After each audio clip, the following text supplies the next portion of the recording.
नागपूर शहरात इमामवाडा परिसरात घडलेल्या खळबळजनक खून प्रकरणात पोलिसांनी अवघ्या 3 तासात तिन्ही आरोपींना अटक केली आहे। गुन्हे शाखा युनिट 4च्या जलद कारवाईमुळे आरोपींच्या मुसक्या आवळण्यात यश आलं आहे। काय आहे संपूर्ण प्रकरण पाहूया सविस्तर। इमामवाडा पोलीस ठाणे हद्दीतील 24 वर्षीय महिलेची आरोपी निलेश मेश्राम याच्याशी 2016-17 मध्ये ट्यूशन क्लासेस दरम्यान ओळख झाली होती। प्रेमाचा प्रस्ताव नाकारल्यामुळे आरोपीने महिलेच्या वडिलांना धमकी देण्यासह मारहाण केली होती।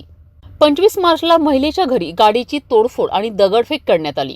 यानंतर 26 मार्चला दुपारी 3 वाजता जाटतोड रोजी चौकात पान ठेल्यावर बसलेल्या महिलेच्या वडिलांवर आरोपी निलेश मेश्राम आणि त्याचे साथीदार ईश्वर सोमकुंवर आणि अक्षय सावळे यांनी धारदार शस्त्राने हल्ला केला।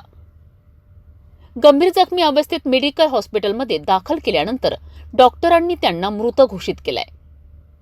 या घटनेनंतर गुन्हे शाखा युनिट क्रमांक 4 चे पथक तात्काळ सक्रिय झाले आणि पोलिसांनी तांत्रिक तपास आणि गुप्त माहितीच्या आधारे 3 तासात मौदा नागपूर येथून आरोपींना ताब्यात घेतलाय।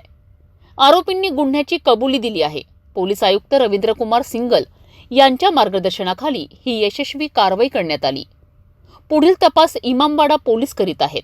नागपूर शहरात पोलिसांच्या जलद आणि प्रभावी कारवाईमुळे 3 तासात आरोपींना गजाआड करण्यात यश आलं आहे। नागरिकांनी पोलिसांच्या या कार्याचे कौतुक केले आहे।